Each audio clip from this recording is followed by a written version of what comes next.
आज हम दो कंपनी जो फार्मा सेक्टर की आती है उसका हम कंपैरिजन करने जा रहे हैं। और इस कंपनी में आपको किस प्रकार के आगे की रणनीति बनानी चाहिए, किस प्रकार की खरीदारी करना चाहिए, और ये कंपनी आपके पोर्टफोलियो में दोनों में से कौन अच्छी होनी चाहिए, कौन ज़्यादा मात्रा में होनी चाहिए, जिसका डिस्कशन मैं करने जा रहा हूँ। पहला कंपनी जो देख रहे हैं उसका नाम है डिविस लैब। यह कंपनी जो है एपीआई में सेक्टर लीडर कंपनी है। और इसको देख रहे हैं कि इस कंपनी का जो रेवेन्यू है वह लगभग 95 कंट्री से निकल करके आती है। और यह इंडिया का one of the leading pharmaceutical company भी है। इसका यदि मार्केट कैप देखिएगा तो मार्केट कैप 1,36,000 करोड़ का मार्केट कैप है। और उसके बाद यदि इसका हम पीई देखते हैं तो 67 के करीब है। और इसका डिविडेंड देखते हैं तो 0.39% है। इसका आरओसीई दोस्त देख रहे हैं तो वह निकल करके आता है लगभग 32 का, 25 से ज़्यादा है तो बहुत अच्छी बात है। और आरओई यह भी 24 के करीब है तो ये भी अच्छा ही है। फेस वैल्यू देखते हैं इसका 2 का है। और इसका यदि हम परसेंटेज ऑफ जो देखें कि प्लेज किया हुआ है कि नहीं, तो एक भी प्लेज इसका नहीं है प्रोमोटर का। और प्रोमोटर होल्डिंग देखते हैं तो ये 52% का है। और डेट टू इक्विटी इसका 0 है, आप देख रहे हैं कि 0 है। और इसका आरओसी अगर 10 साल का देखिएगा तो 30 के करीब है। और सेल्स ग्रोथ अगर 5 साल का देखते हैं 30 है। और 5 साल का रिटर्न देखते हैं कितना ब्रिलियंट है, देखिए 32% के करीब है। और 1 साल का रिटर्न देखते हैं तो लगभग 64%। पित्रोस का स्कोर 7 है। तो जितना ज़्यादा पित्रोस का स्कोर दोस्त होता है उतना अच्छा कंपनी मानी जाती है। अब इसका आगे का स्थिति हम देख रहे हैं कि क्या निकल कर गया है। तो आप देख रहे हैं कि इस कंपनी का कि यह चार्ट किस प्रकार के स्थिति में दिखाए। अगर 50 डे का डीए में देखते हैं तो वो बिल्कुल सपोर्ट पर अभी काम कर रही है। और बिल्कुल 50 डे के पीए में किस थोड़ा ऊपर ही यह स्टॉक जा रही है। आगे का स्थिति अगर इसका हम देखते हैं इसका प्रोज एम क्वाइन, तो प्रोज जो देखते हैं अर्थात कंपनी की अच्छाई होती है, जो कंपनी की अच्छी बात क्या है उसमें पहली बात जो निकल करके आ रहा है वो है कि कंपनी रिड्यूस है डेब्ट किए हुए, अर्थात यह डेट फ्री भी कंपनी है। अर्थात ऑलमोस्ट क्या है, डेट फ्री है। Company has be maintain the healthy dividend of, लगभग यह अच्छा डिविडेंड देती है जो अपने कुल प्रॉफिट का है 29.67 प्रॉफिट जो है आपको डिविडेंड के रूप में बांट देती है।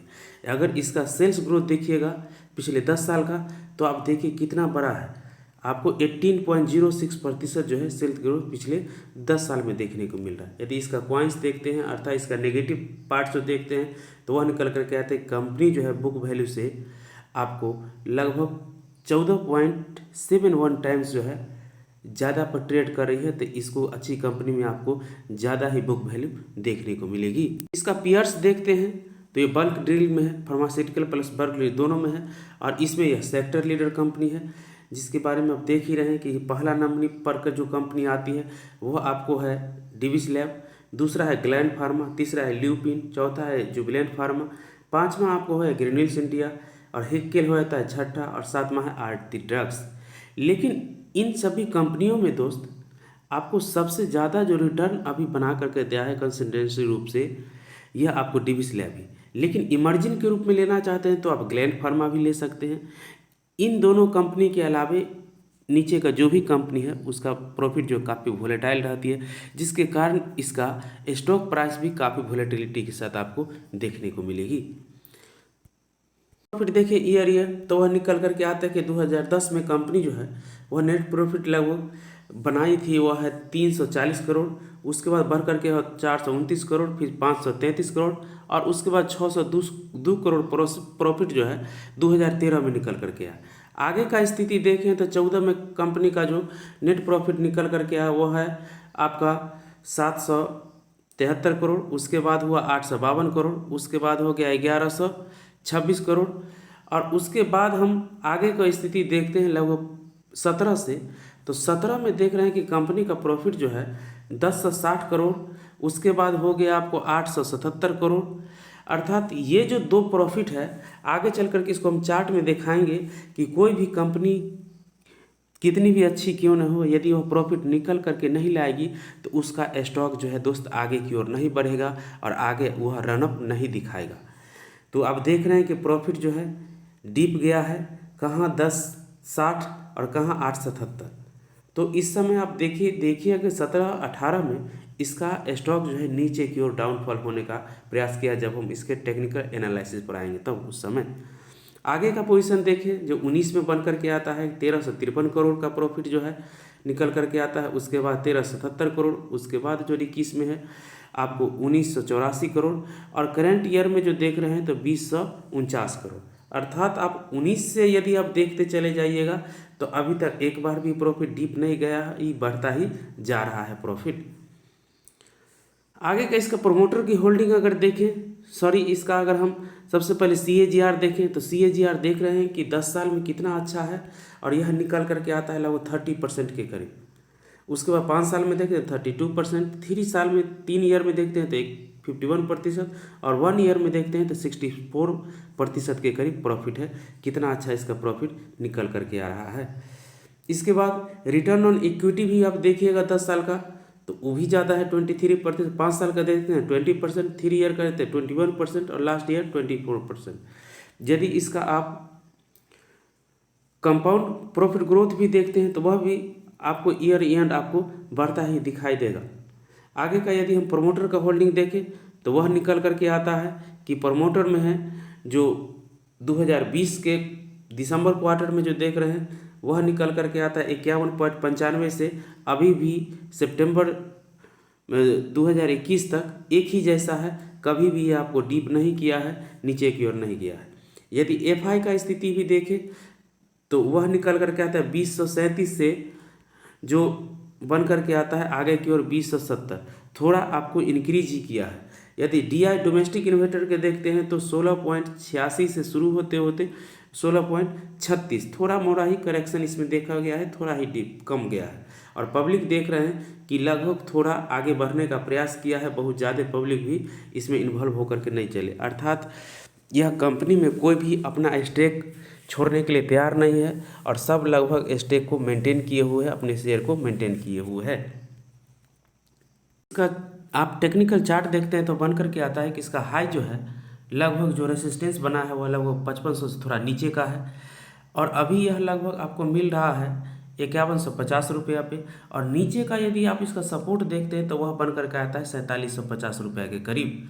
तो हो सकता है तो मार्केट में जो जिस प्रकार के अप एंड डाउन चल रही है, वोलेटिलिटी चल रही है, तो ये कंपनी यदि आपको 4750 रुपये मिले तो बहुत ज़्यादा अच्छा है। और नहीं तो मार्केट हो सकता है तो अगले वीक में बुलिश रहेगा, और जो नेगेटिविटी जो पिछले 1 सप्ताह से चल रही है वो अगले सप्ताह में यदि पॉजिटिव बदल जाती है तो कंपनी आसानी से आपको ये ब्रेकआउट दे सकता है। अभी का इसका RSI देखते हैं तो 52 का है, बहुत ज़्यादा न तो ऊपर है बहुत नीचे नहीं है, लगभग 50 के करीब है। अर्थात ये न्यूट्रल जोन में है, और यह इन्वेस्ट करने की स्थिति में अभी वर्तमान में चल रही है। आप पीछे देख चुके हैं कंपनी का प्रॉफिट जो है 17-18 में थोड़ा डीप चला गया था, जिसके कारण आप स्टॉक में देख रहे हैं कि किस प्रकार का इसमें आपको नीचे की ओर मूवमेंट देखने को मिला था कि स्टॉक जो है आपको लगभग 1400 रुपया से नीचे गिरते गिरते लगभग यह आपको 600 रुपया तक भी पहुंच गया था। यदि इसको और भी नीचे करके बढ़ा करके देखना का चाहेंगे तो दिखाई देता है कि यह स्टॉक जो है जब प्राइस जब 18 के बाद जब प्रॉफिट कमा करके दिया उसके बाद यह बढ़ना शुरू किया था, और उसके बाद यह कंपनी जो है आपको जो 1400 रुपया से आगे बढ़ते बढ़ते आगे की ओर स्थिति में आ पाया था। तो ये कहना चाहूँगा कि कोई भी स्टॉक जो है वह प्रॉफिट को ही फॉलो करती है, और प्रॉफिट को ही बेस आधार बना करके आपको रनअप दिखाती है। यदि नेट प्रॉफिट कंपनी नहीं कमा करके देगी, नहीं निकाल करके देगी, तो उसका कोई भी आदमी उसमें इन्वेस्ट करना नहीं चाहेगा, जिसके कारण उसका स्टॉक प्राइस जो है आपको नीचे की ओर आपको दिखाई देगी। यदि प्रॉफिट भी कमेगा और स्टॉक यदि बढ़ता चला जाएगा तो प्राइस टू अर्निंग रेशियो इसका हाई चला जाएगा, और कंपनी यदि आगे प्रॉफिट नहीं मेंटेन रखेगी तो स्टॉक भी नीचे की ओर प्राइस टू अर्निंग पर चलाएगा। यह सिंपल फंडा होता है, यह सिंपल लॉजिक होता है स्टॉक मार्केट का दोस्त।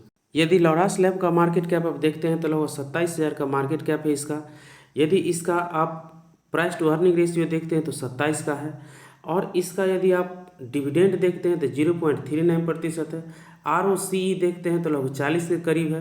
ROE देखते हैं तो 45 के करीब है। कितना ब्रिलियंट है, वो आपको डिविस लैब से ज़्यादा ही दिखाई दे रहा है। और इसका फेस वैल्यू भी 2 है, और आगे का अगर स्थिति देखें तो प्रमोटर की होल्डिंग जो है उससे कम है, उसमें 52 के करीब था, तो इसमें आपको बना हुआ है 27 का। उसके बाद डेट टू इक्विटी उसमें 0 था, तो इसमें 0.59 है। और पिछले 5 साल का भी ग्रोथ देखते हैं तो 22 का है, और 1 साल का देखते हैं तो 61 का है, और पित्रोस का स्कोर दोस्त 6 का है। यह कंपनी दोस्त आपको 20 DMA के पर एवरेज पर मिल रहा है, उसके पास ही काम कर रहा है।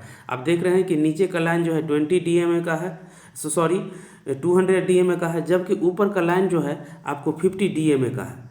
तो इस प्रकार के स्थिति में है कि आपको 200 DMA के आसपास यह कंपनी मिल रही है, और इसका अपर यदि हम देखते हैं तो 700 से ऊपर का करीब है, जबकि अभी यह लगभग 500 से कुछ ऊपर का मिल रहा है।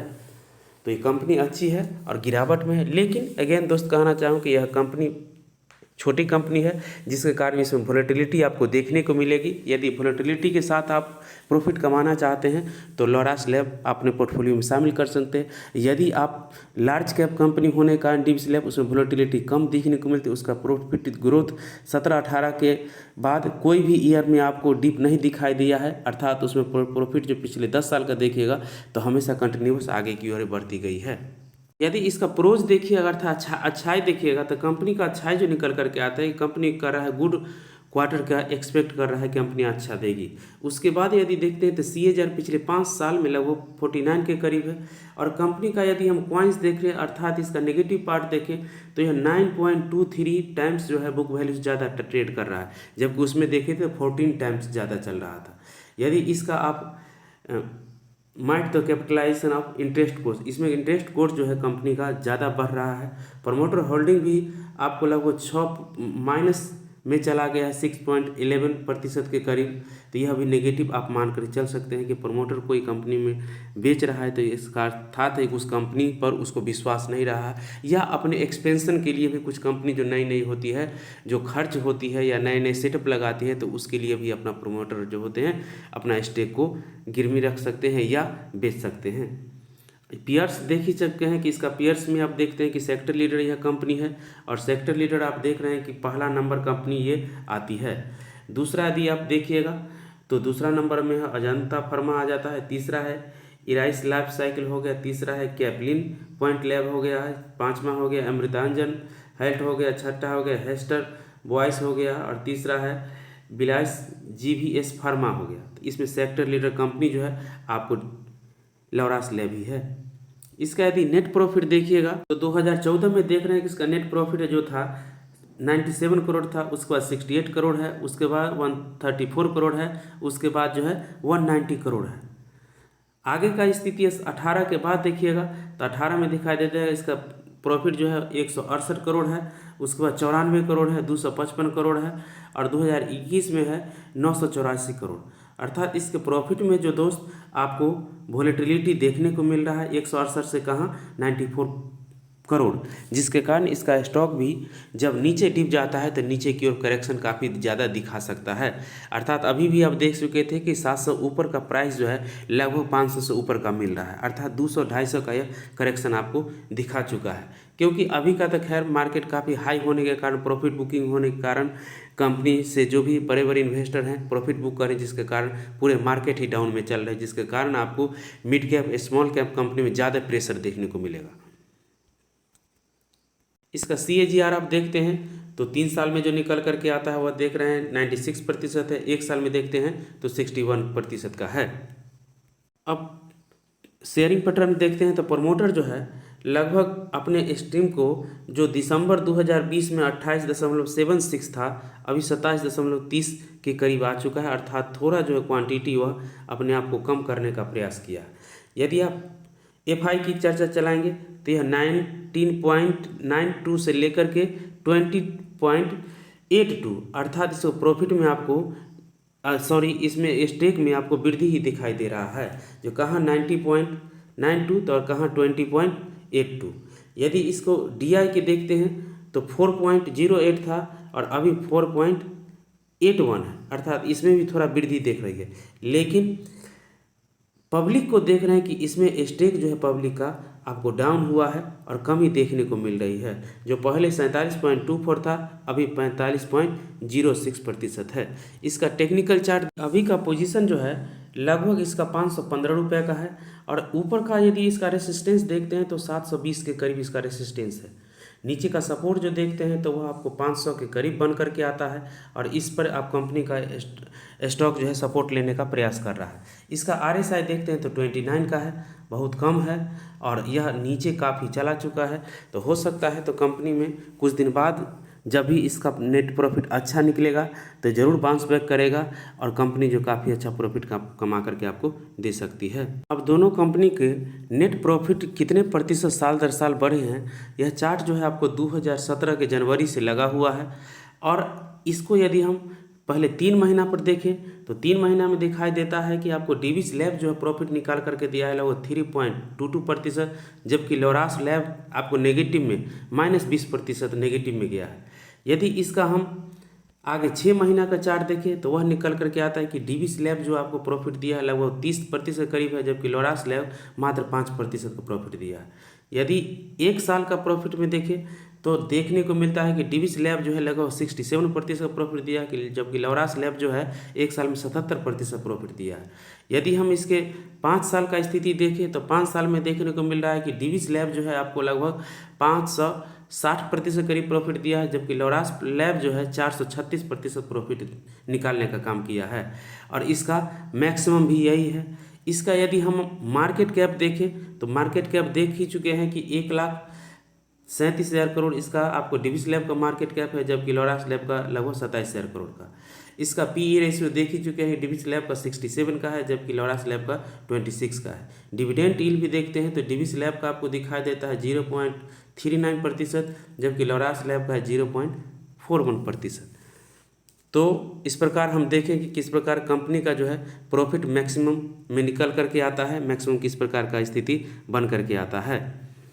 तो कंक्लूजन के रूप में दोस्त यह कहना चाहूँगा कि यदि आपको consistent compounder large cap company चाहिए जो साल दर साल आपको प्रॉफिट बिना वोलेटिलिटी के साथ दे सके तो वह है डिविस लैब, और यदि आप चाहते हैं कि small cap company mid cap company आपको मिले और जो वोलेटिलिटी के साथ आपको प्रॉफिट निकाल करके दे तो वह कंपनी आपको लोरास लैब है। इसका प्राइस भी आपको लगभग 500-550 पर मिल रहा है, जबकि डिविस लैब की प्राइस लगभग 5,5100 के करीब ऊपर मिल रही है। यदि यह वीडियो आपको अच्छा लगा तो कृपया चैनल को सब्सक्राइब कर दें, लाइक कर दें, बेल आइकन को हिट कर दें, जिससे कि नए नए इन्फॉर्मेटिव वीडियो आपके लिए ला सकूं। धन्यवाद।